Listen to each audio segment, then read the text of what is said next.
야고보서 1장 1절에서 5절까지 같이 읽어보겠습니다. 하나님과 주 예수 그리스도의 종 야고보는 흩어져 있는 12지파에게 문안하노라.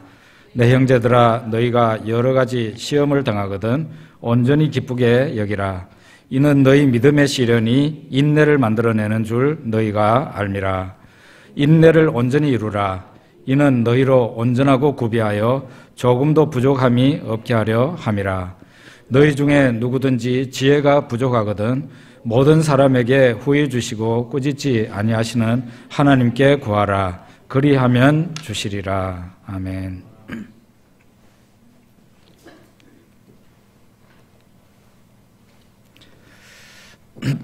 사람의 약한 것이 항상 우리가 잘못하면은 극단에 치우치기가 쉽다는 것입니다. 그래서 누구든지 사람의 약점이죠.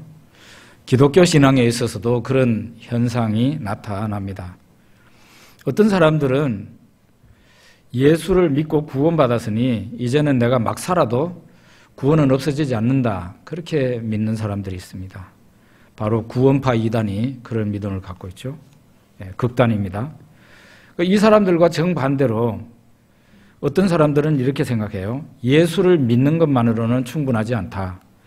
말씀과 계명을 준행하지 않으면 구원을 받지 못한다, 이렇게 생각하는 사람들도 있습니다. 바로 이단 안식일 교회와 기독교 율법주의, 조금 더 확대하다면 카톨릭 교회가 그런 신앙을 갖고 있다고 말할 수 있습니다. 이제 성경은 그러면 어떻게 말을 하느냐? 성경은 예수를 믿으면 거기에 더할 필요 없이 예수를 믿는 그 믿음으로 우리는 구원을 받는다. 그 대신에 구원받은 사람이라면은 우리가 행동에 있어서 변화가 돼야 된다. 그렇게 성경은 가르치고 있죠. 오늘 이 야고보서를 우리가 보면서 여러 가지를 이 야고보서가 얘기를 하는데요. 짧은 성경이지만은 굉장히 많은 내용을 얘기합니다. 다 얘기할 수는 없고 중요한 것만 한번 생각해 보겠습니다. 야고보서 1장 2절을 같이 읽어 보겠습니다. 같이 읽죠. 내 형제들아, 너희가 여러 가지 시험 당하거든 온전히 기쁘게 여기라. 여러 가지 시련을 당할 때 기쁘게 생각하라고 그렇게 이 말씀이 얘기하고 있습니다. 시련을 당할 때 기뻐해야 되는 이유는 시련은 인내를 만들고 인내는 사람을 완전하게 만들기 때문에 그 시련은 결국 우리에게 좋은 일을 하는 것이기 때문에 기뻐해야 된다, 그렇게 말을 하고 있습니다. 오래전에 태국에 청소년 집회를 해달라고 해서 간 적이 있습니다. 태국 방콕 공항에 선교사인 친구가 마정을 나왔어요. 밤 한 12시쯤 돼가지고 도착을 했는데, 그 친구가 환영한다고 그러면서 꽃목걸이를 이렇게 걸어주는데, 자스민 목걸이였어요. 저는 난생 처음, 지금까지도 전무후무한 그런 향기였습니다. 제가 향수통에 들어갔다가 나온 것 같이 어마어마했어요. 그렇게 이 향기가 진한 건 저는 지금 그 후에도 제가 경험을 못했습니다. 요즘 이제 우리가 들어는 꽃다발을 사기도 하고 그래서 사자마자 예쁘니까 냄새를 맡아보잖아요. 근데 좀 냄새가 좀 진하게 났으면 좋겠는데 있는지 없는지 모를 정도로 향기가 너무 없다는 생각을 하게 되죠. 차라리 조화를 사면은 냄새가 나요. 조화를 사면. 온실에서 자란 꽃이라 아마 향기가 없는 것 같다, 그런 생각을 해봅니다. 신앙인도 이처럼요.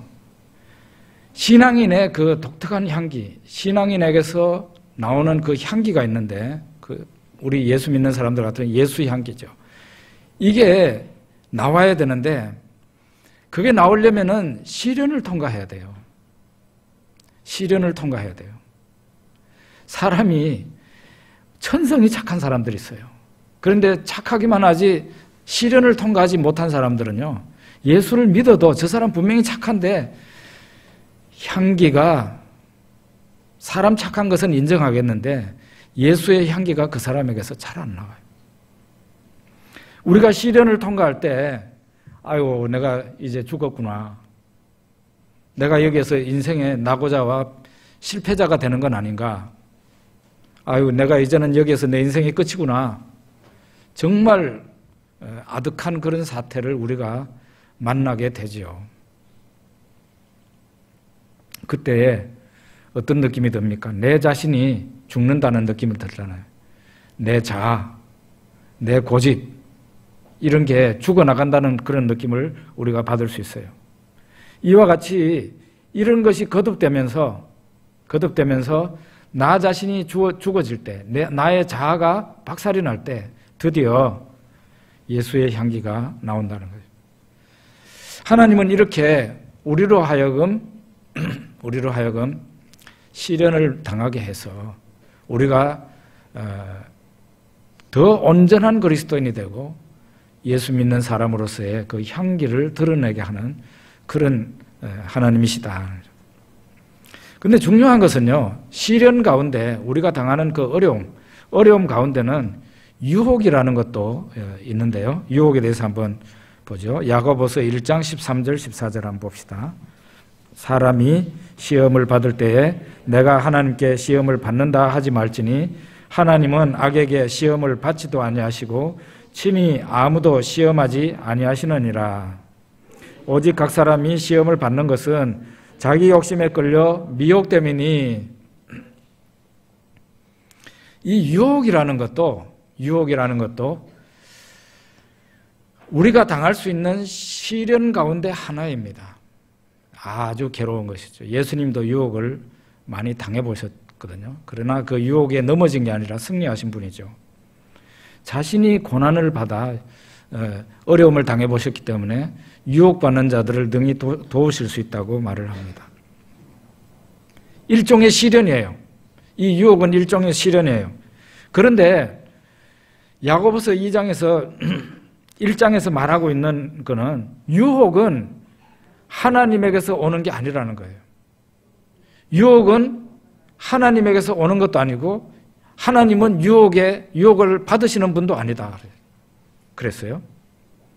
그러면은 사람이 유혹을 받는 것은 왜 유혹을 받는 거냐? 그 사람 속에 있는 욕심 때문에 유혹을 받는 거라고 그렇게 말을 하고 있어요.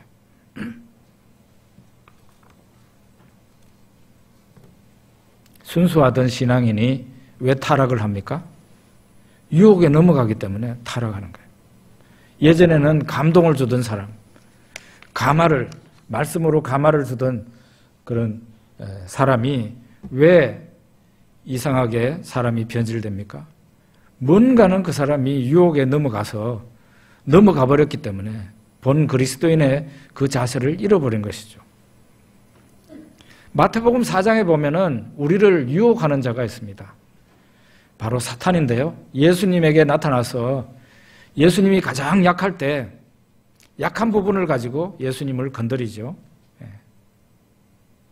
세 차례나 예수님을 유혹합니다. 이 사탄이 우리들에게도 계속 유혹을 하죠. 우리가 이 세상 삶을 다 끝마칠 때까지 계속해서 유혹을 합니다. 사람이 세상과 완전히 담을 쌓고 그냥 자기 혼자 독방에서 가만히 있는다 해도 그 자리에도 사탄은 가서 그 사람을 유혹할 수 있습니다. 그러면은 사탄이 어떤 방식으로 사람을 유혹하는가? 어떤 방식으로 유혹을 하는가? 그 사람 속에 있는 부패한 욕심이 있어요. 성경에서는 여기 정욕으로 번역이 되어 있기도 한데 부패한 탐심, 욕심이에요. 그 부패한 그 욕심을 가지고 이게 사탄이 사람을 유혹하는 거죠. 그러니까 이게 유혹이 되는 이유가요. 내 속에 탐심은 어떤 것입니까? 내가 좋아하는 겁니다. 내가 좋아하는 거예요. 특히 예수 믿기 전에 좋아하는 거예요. 사탄이 이걸 가지고 계속 눈앞에서 흔드는 거죠. 그러니까 사람이 덥석 물어가지고 결국 타락하고 세상에서 비난받고 하나님 앞에서도 징계를 받고 그런 일이 생기는 것이죠. 사탄이 우리를 유혹하는 방식은 우리 속에 있는 욕심을 자꾸 자극하는 거예요. 그래서 결국은 유혹에 넘어가서 사람이 죄를 짓게 되는 거예요.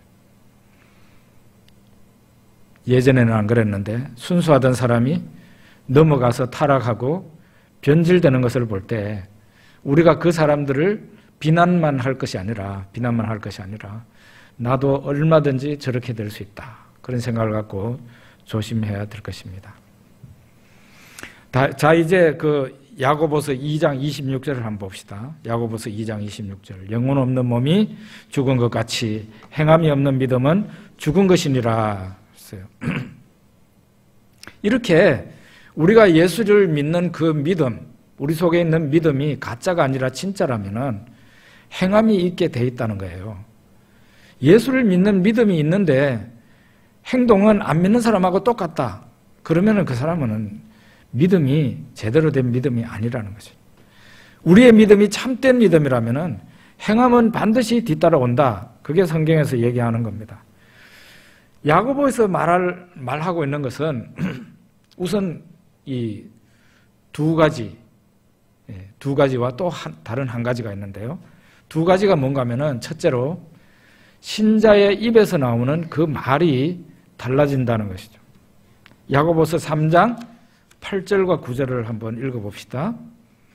혀는 능히 길들일 사람이 없나니 쉬지 아니하는 악이요 죽이는 독이 가득한 것이니라. 이것으로 우리가 주 아버지를 찬송하고 또 이것으로 하나님의 형상대로 지음받은 사람을 저주하나니. 사람이 변화가 되면은 제일 먼저 바뀌는 게 사람의 말이라는 거죠. 성령으로 말미암아 우리의 영혼이 거듭납니다. 그러면 인격이 변화되죠. 인격이 변화되고 난 뒤에 사람 인격이 변화되면은 그 사람의 생활 가운데 제일 먼저 변화되는 게 말이에요. 말. 예전에 하던 말과 이 사람이 예수님을 진짜 모시고 믿는 그 믿음이 생기고 난 후에 사람이 달라지게 되는 거죠. 사람들이 어떻습니까? 우리가 우리의 믿음과 우리의 삶이 어느 정도 간격이 있다는 것은 인정을 할 수 있습니다만은 너무 형편없이 멀어져 있다면은 이것은 큰 병이다. 그런 생각이 들죠. 샘이 단물을 내는 샘이 있고 사람들한테 쓴물을 내는 그런 샘이 있어요.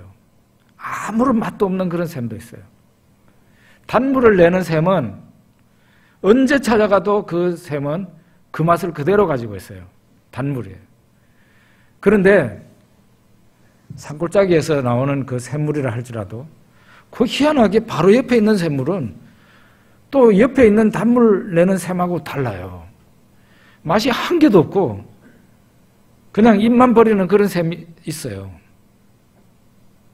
예수 믿는 사람들이 이렇게 단물을 내는 샘과 같아서 언제든지 그 사람 입에서 은혜로운 말이 나오고 남들에게 덕을 세우는 그런 말이 나와야 되는데 예수 믿는 사람의 입이 안 믿는 사람과 같이 험한 말이 나오고 그렇게 한다면은 그것은 심각한 문제가 되지 않을 수. 두 가지를 질문해야 돼요. 내가 진짜 예수 믿는 사람이 맞나? 내가 믿는 사람이라 하는데 진짜 믿음을 가졌나? 그걸 한번 생각해 볼 필요가 있고, 두 번째로는 내가 진짜 믿음을 가졌다면은 내가 변화가 되어야 된다는 것을 확실히 해야 되죠. 또 하나는 바뀌어야 될 게 뭔가 하면은 다툼이에요. 인간관계입니다. 인간관계. 4장 1절, 야고보서 4장 1절 같이 읽어봅시다. 너희 중에 싸움이 어디로부터, 다툼이 어디로부터 나느냐? 너희 지체 중에서 싸우는 정욕으로부터 나는 것이 아니냐? 야고보 당시 초대교회에도 다툼이 있었던 모양입니다. 초대교회에도 다툼이 있었던가 봐요. 성도들 간에. 그 야고보서 말씀은 다툼의 원인을 정확하게 집어내는데 그것은 바로 사람 속에 있는 욕심 때문에 다툼이 일어나는 거라고 그랬어요. 그럴까 하고 한번 생각을 해봅시다.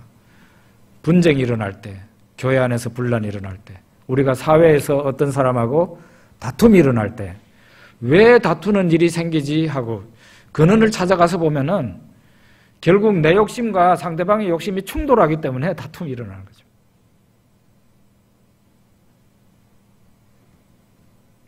갈라디아서에 보면 그리스도 예수의 사람들은 정과 욕심을 십자가에 못 박았느니라 그랬어요. 그리스도 예수의 사람들은 정과 욕심을 십자가에 못 박았대요. 이거는 십자가 아래서 처리가 돼야만 되는 거죠. 그런데 그 욕심에 우리가 포로가 되어서 남들과 다툼을 자꾸 일으킨다면 이거는 심각한 문제죠. 우리의 믿음이 지금 힘이 없는 것이죠. 그 다음에는 이게 믿는 사람의 삶의 변화 가운데 중요한 것이 부에 대한, 물질에 대한 관점의 변화입니다. 생각의 변화예요. 야고보서 4장 4절에서 5절 같이 읽어봅시다. 간음한 여인들아 세상과 벗된 것이 하나님과 원수됨을 알지 못하느냐? 그런즉 누구든지 세상과 벗이 되고자 하는 자는 스스로 하나님과 원수되는 것이니라. 너희는 하나님이 우리 속에 거하게 하신 성령이 시기하기까지 사모한다 하신 말씀을 헛된 줄로 생각하느냐? 이 본문에 간음하는 여인들이라고 되어 있는데 실제로 그럴 수도 있지만 저는 이 표현을 비유적인 표현으로 받아들입니다. 어떤 비유적인 표현인가? 하나님을 멀리하고 있는 사람, 세상과 벗이 되고자 하는 사람은 간음하는 사람이죠. 하나님을 성경에서 보면은 예수님을 우리 교회의 신랑이라고 그러고 하나님을 이스라엘의 남편이라고 그랬는데 이렇게 하나님이 그와 같은 분인데 그 하나님을 멀리한다. 그리고 하나님이 싫어하는 어떤 대상을 사랑하고 쫓아간다. 그게 바로 간음이죠. 그래서 호세아서에서는 두 가지 종류를 간음이라고 얘기하는데 첫째로는 우상 숭배하는 것을 간음이라고 그래요. 음란한 자들이라고 했어요. 이스라엘은 여호와 하나님 말고도 다른 신도 막 섬겼죠. 오늘날도 그런 사람이 종종 있다고 들었어요. 교회 하루는 한 주일은 교회에 왔다가 그 다음 주일은 절에 갔다가 그 다음엔 또 천주교회 갔다가 이런 사람들이 성경에서 말하는 간음하는 사람이에요. 그 호세아서에서 간음하는 사람, 이 우상 숭배자이고 두 번째로는 호세아서에서 말하는 간음은 하나님의 백성이 큰 나라 애굽과 바벨론을 의지하는 거죠. 그걸 간음이라고 그랬어요. 하나님은 신랑과 같고 남편과 같은데 그 하나님만을 의지해야 될 텐데 어려움이 있다고 해가지고 그 하나님에게서 떠나가지고 애굽으로 쫓아가고 바벨론에 가가지고 우리 좀 도와주십시오. 이거를 하나님께서 굉장히 못마땅하게 여기셨고 음란한 자들이라고 했어요. 음란한 자들.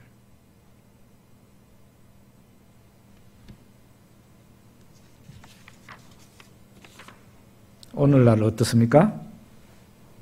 똑같은 것은 하나님을 멀리하는 것은 오늘날에도 역시 간음하는 것입니다. 하나님을 멀리하는 것. 하나님의 백성이 하나님을 멀리한다? 이거는 간음하는 것이죠. 여러분 야고보서를 처음부터 끝까지 자세하게 읽어보십시오. 이 야고보서는요 불신자들한테 준 성경이 아니에요. 이미 믿고 있는 사람들한테 주신 성경이에요. 하나님 말씀이에요. 그러니까 하나님을 믿는다는 사람들이 하나님을 멀리하고 세상과 짝갈 때 그게 바로 간음하는 사람이라는 거죠. 하나님을 멀리하면서 이제 어떤 현상이 나타납니까? 세상과 짝하고 돈을 사랑하고 쾌락을 따라가고 그렇게 하는 신자들이죠.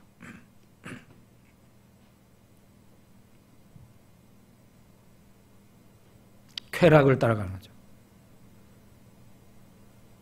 이런 것이 바로 간음이에요.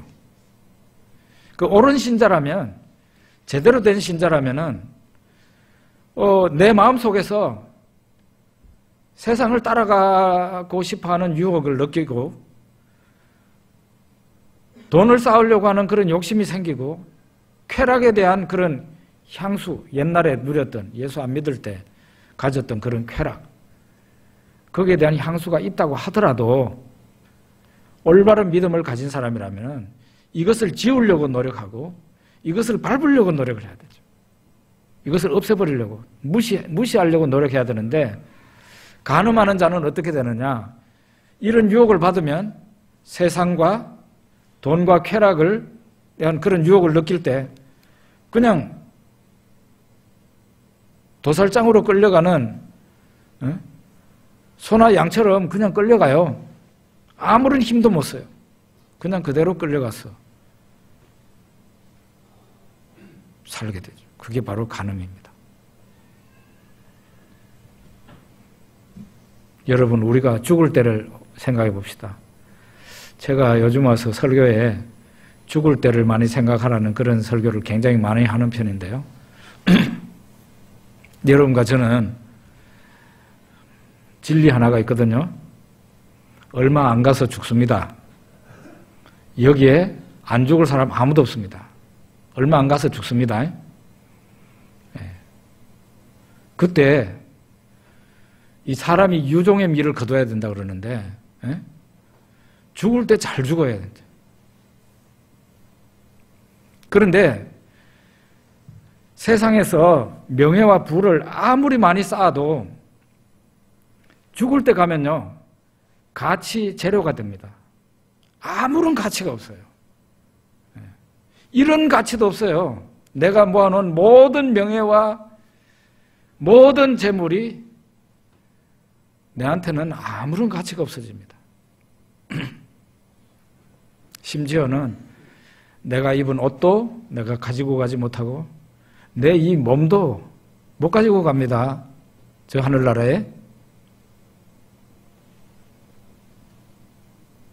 그래서 예수님은 저 하늘나라에 가지고 가고 싶은 것이 있다면 하늘나라에 열심히 쌓으라 그랬어요. 네 보물을 하늘에 쌓으라 그랬죠.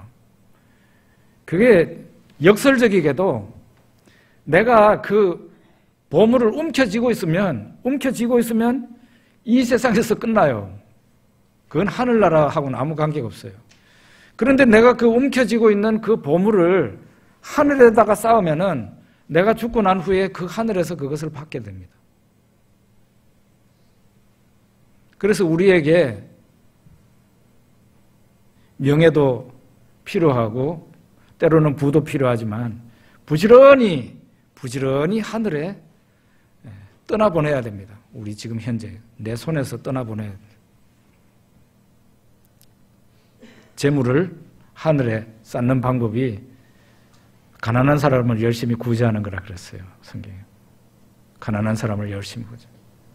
우리 성안교회가 뭐 지금도 조금 하고 있습니다만은 앞으로 진짜 아주 하나님이 은혜를 주시면 대대적으로 해야 할 겁니다.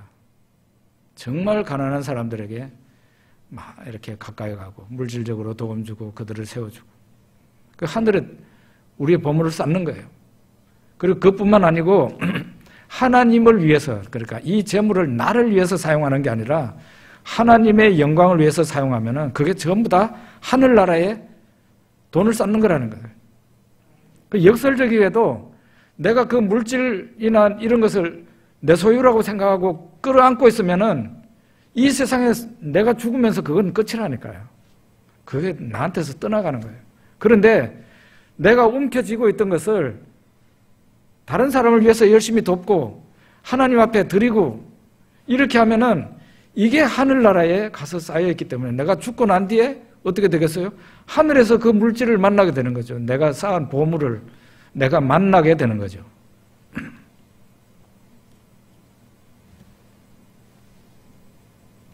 우리가 어떻게 살아야 할지 답이 나옵니다. 야고보서 4장 13절과 14절 한번 읽어봅시다. 들으라, 너희 중에 말하기를 오늘이나 내일이나 우리가 어떤 도시에 가서 거기서 1년을 머물며 장사하여 이익을 보리라 하는 자들아, 내일 일을 너희가 알지 못하는도다. 너희 생명이 무엇이냐? 너희는 잠깐 보이다가 없어지는 안개니라. 이런 말씀을 읽을 때 이 야고보서만 읽으면은 이거는 뭐 사업에 대한 구상도 못하는 건가 그런 생각할 수 있죠. 그럼 돈을 벌지 말고 그냥 집안에서 처박혀 있어야 되는 건가? 그런 생각을 할 수밖에 없어요. 그런데 그래서 성경을 전체적으로 읽어야 되는 거예요. 창세기에서부터 요한계시록까지 읽어야 돼요. 성경이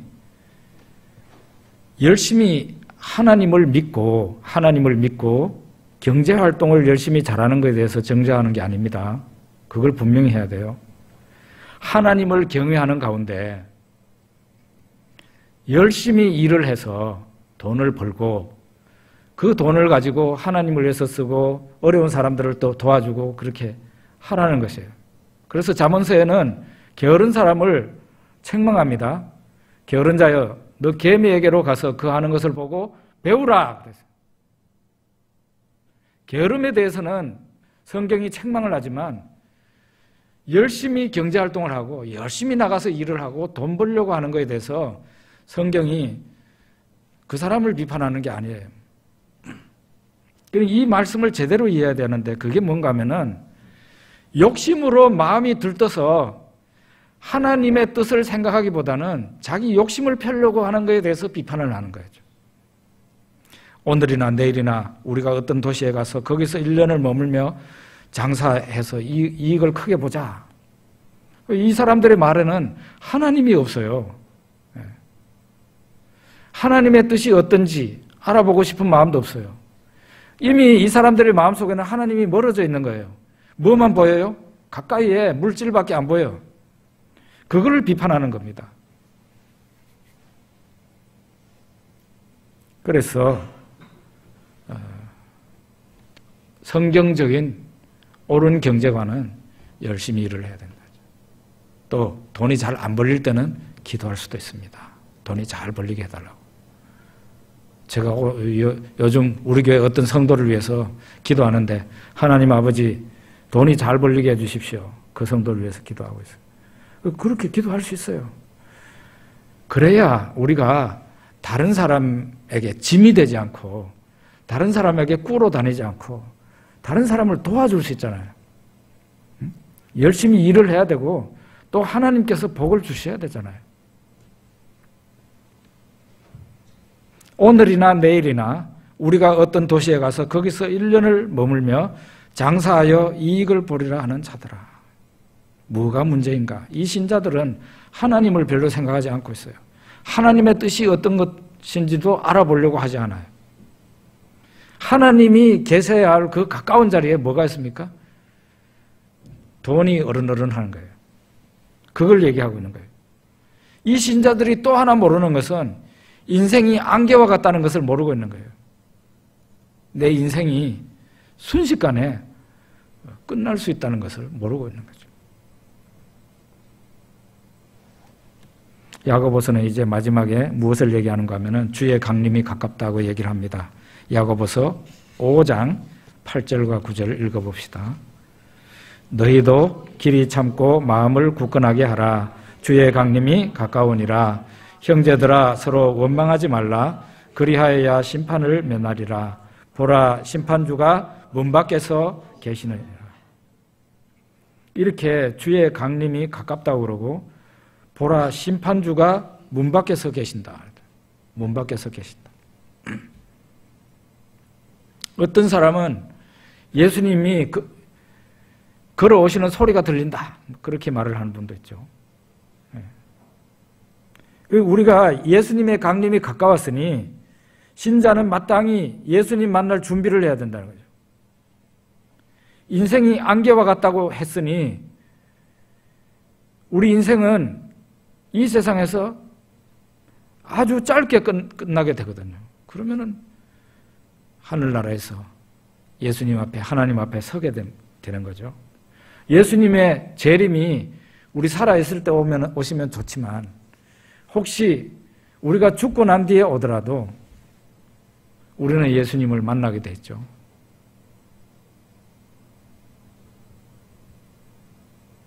예수님이 우리에게 오셔서 우리가 만나든지 아니면 내가 죽어서 예수님께로 가서 만나든지 우리는 예수님 만날 날이 얼마 안 남았습니다.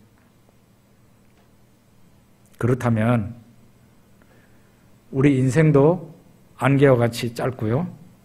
그래서 우리의 인생 가운데서 당하는 시련도 잠깐이라는 거예요. 우리가 시련 가운데 유혹을 당하기도 하는데 이 유혹이라는 것도 싸우는 것, 우리가 유혹과 싸우는 것도 잠깐이라는 거죠. 그리고 우리가 다른 사람과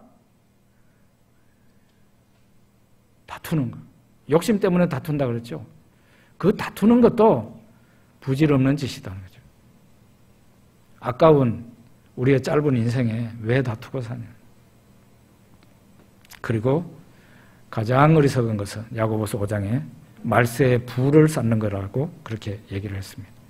예수님 만날 때가 가까웠는데 말세에 불을 쌓아서 어떻게 하자는 거예요.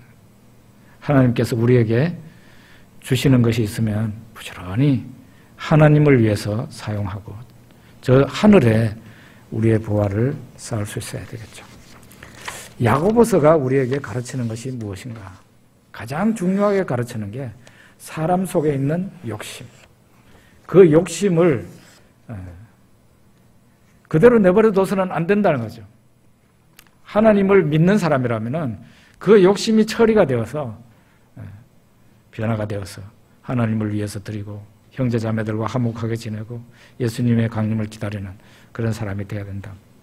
기도하겠습니다.